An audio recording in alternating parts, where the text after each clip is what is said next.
Assalamualaikum warahmatullahi wabarakatuh. Rotun, kita mulai pembahasan mengenai soal KSM tingkat provinsi, ya, soal nomor 1, di mana di situ diketahui sebuah balok bermassa 10 kg. Ini balok bermassa 10 kg diletakkan di sebuah permukaan yang kasar, ya. Permukaannya kasar, kemudian balok tersebut kemudian didorong oleh gaya mendatar sebesar 60 Newton. Didorong oleh gaya sebesar 60 Newton. Ya, dengan bergerak dengan percepatan. Percepatan balok ini setelah didorong 60 Newton, percepatannya 2 meter per sekon kuadrat. Ya, per sekon kuadrat ini, ya. Kemudian percepatan gravitasinya 10 meter per sekon kuadrat. Jika massa balok 10 kg, apa yang dapat disimpulkan terkait dengan koefisien gesek, statis dan kinetisnya. Ya, nah di sini terlebih dahulu saya jelaskan gaya. Ya, ada apabila gaya dorongnya lebih kecil daripada gaya gesek statis, maka bendanya diam. Ya. Kemudian apabila gaya dorongnya sama dengan gaya statis, maka ya besarnya gaya sama dengan gaya statis sendiri. Benda ya sesaat akan bergerak, ya sesaat akan bergerak, ya. Sedangkan bila gaya dorongnya lebih besar daripada gaya statis, maka gayanya adalah gaya kinetik, gitu ya. Nah di sini bendanya benda bergerak. Ya, kalau lebih besar daripada statis, maka bendanya sudah mulai bergerak, maka gayanya adalah gaya kinetik, ya. Nah sekarang kita lihat, kalau dia bendanya diam, berarti hukum Newton pertama, jumlah gaya-gaya sama dengan 0. Berarti kalau hukum Newton pertama, ada gaya apa saja yang bekerja pada bidang tersebut, pada balok tersebut.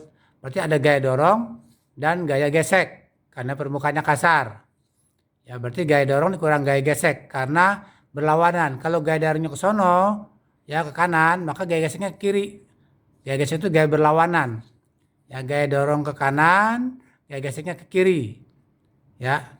Maka di sini kita lihat gaya dorongnya 60 dikurang koefisien gesek kali M kali G. Masanya 10, gravitasinya 10. 60 dikurang koefisien gesek kali 100, maka koefisien geseknya adalah 0,6. Ya, koefisien geseknya adalah 0,6. Nah di sini gaya geseknya 0,6, ya karena kita lihat dari hasil pertimbangan ini kalau dia benda tidak bergerak.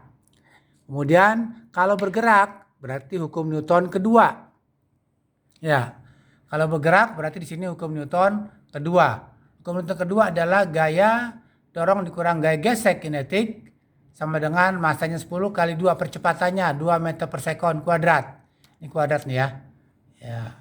Kemudian 60 dikurang gaya gesek kali M kali G sama dengan 20.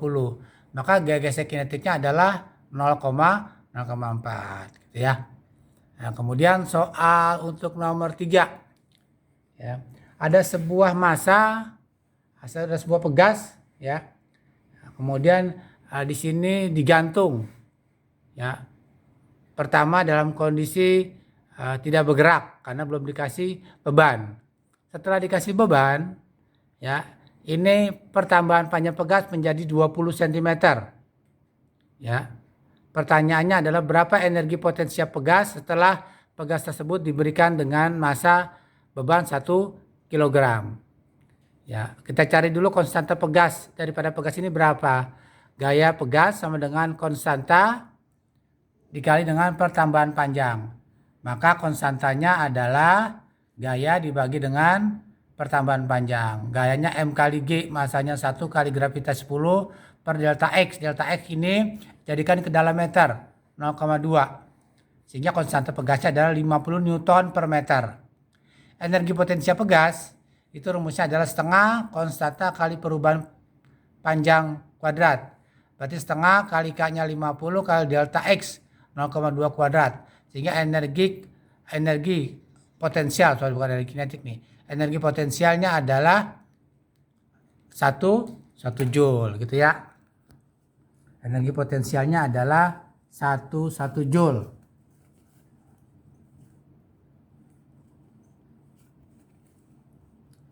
Nah, ini adalah energi potensial pegas. Ya, ini adalah kuadrat ya. Energi potensial pegasnya adalah 1 joule. Kemudian kita beralih ke soal nomor 5. Ya, kita lihat beralih ke soal nomor 5 di sini. Ya. Ada 3 buah hambatan. Ya. Ada 3 buah hambatan di sini. Hambatan pertama, kedua secara seri, hambatan keduanya secara paralel. Ya, yang kemudian pertanyaannya adalah hambatan penggantinya. Ya. Hambatan penggantinya berarti kalau seri adalah dijumlah, sedangkan kalau paralel adalah seper paralel. Karena kalau hambatan disusun secara paralel semakin kecil. Jadi seper paralel adalah seper seri ditambah seper R3. Sehingga dapatkan R paralelnya adalah 2/3. Ya. Kemudian soal nomor 6. Ada rangkaian seperti ini. 3 buah hambatan disusun secara paralel, dihubungkan dengan arus 11 mA. Pertanyaannya adalah berapa besarnya arus pada hambatan 3 ohm? Ya, berapa arus pada hambatan 3 ohm? Ya, sekarang kita lihat di sini. Ya, rangkaian ini secara paralel. Ya, berarti I paralelnya adalah seper R paralel. Ya, ini dijumlah seper R1 tambah seper R2 tambah seper R3. Kita masukkan nilainya, ketemulah R paralelnya ini adalah 6/11 ohm. Ya, ketemulah R paralelnya itu adalah 6/11 ohm. Ya. Kemudian di situ kita lihat tegangannya. Ya, tegangan paralel, karena ini rangkaian paralel, maka tegangannya tegangan paralel. Adalah arus paralel dikali hambatan paralel. Arus paralel itu adalah 11. Ini 11 mA dikali hambatan paralelnya 6/11. Jadi kita dapatkan tegangan pada rangkaian paralel ini adalah 6 volt. Ya. Nah, kita tinjau sekarang pada rangkaian paralel besar apa yang sama? Ya, karena hambatannya semakin kecil, maka otomatis tegangannya adalah sama karena arusnya semakin besar. Ya, perbandingan. Ya, dari persamaan I sama dengan P sama dengan I kali R. Ya, P sama dengan I kali R. Berarti kalau tadi ketahui I dan tegangannya, maka R-nya itu adalah semakin kecil ya di paralel. Maka di sini tegangannya sama. Jadi I adalah V3 dibagi R3. Maka arus pada hambatan 3 adalah tegangan 3 dibagi R3. Tegangan 3 itu 6 volt dibagi 3 adalah 2 mA ya. Lanjut ke soal nomor 7. Ya. Kita langsung sini ke soal nomor 7. Kita lihat ya, bentar. Ya, soal nomor 7.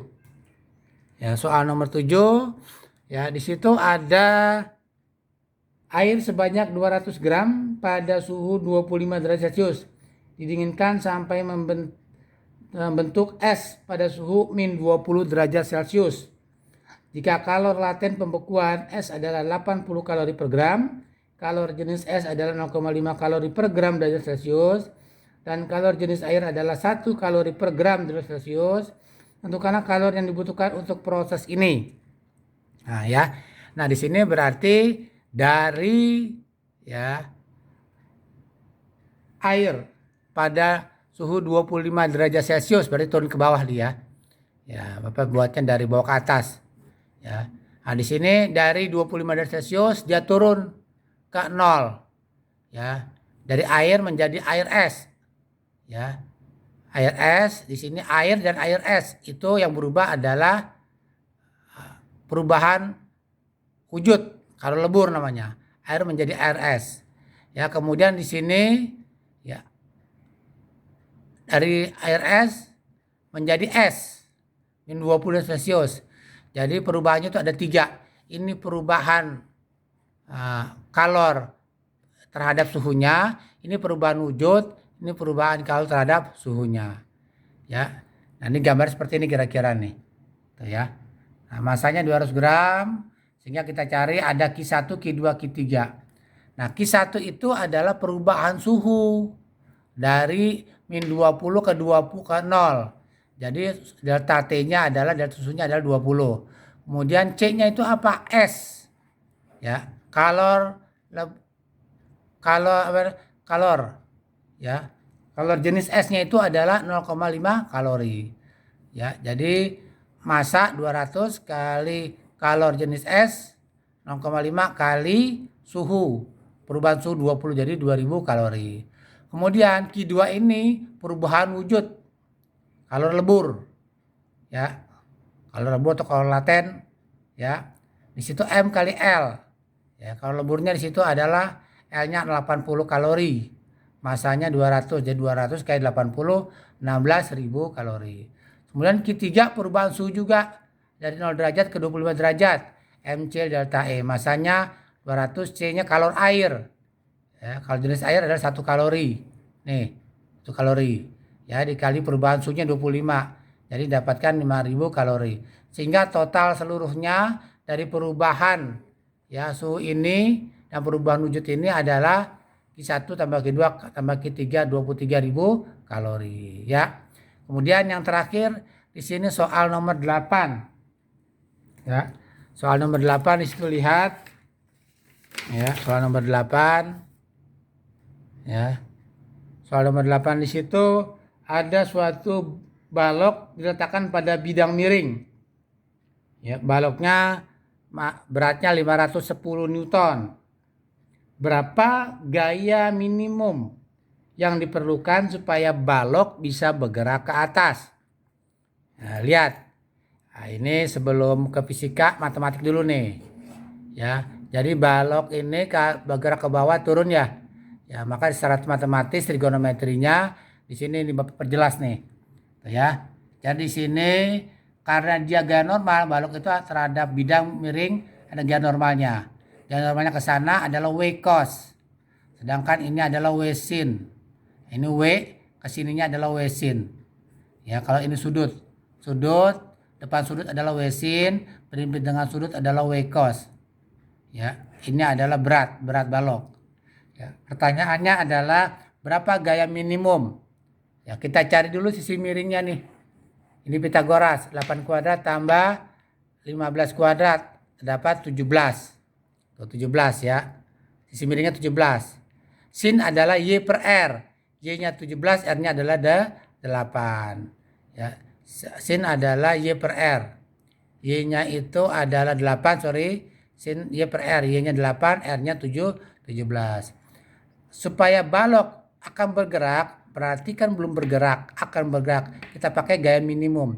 Berarti pakai hukum Newton pertama. Jumlah gaya-gaya sampai dengan 0. Gaya apa? Gaya balok dan W sin. Ya, W dikurang W sin theta. Berarti W sama dengan W sin theta. W-nya adalah 510, sin-nya adalah 8 per 17. 510 kali 8 per 17 adalah 240 Newton. Jadi minimal balok ini akan bergerak jika didorong oleh gaya 240 Newton. Kalau kurang dari ini maka balok tidak akan bergerak. Demikian informasi atau pembahasan mengenai soal KSM ini. 1, 2, 3, 4, 5, 6 soal dulu ya. Nanti selanjutnya akan Bapak kirimkan lagi. Mudah-mudahan bisa dipahami Khairatun. Mudah-mudahan hasilnya KSM besok hari Sabtu dan hari Minggu itu adalah yang terbaik buat kamu. Yang penting usaha maksimal diiringi dengan doa, hasilnya Allah yang menentukan. Terima kasih. Wabillahi taufiq wa hidayah. Wassalamualaikum warahmatullahi wabarakatuh.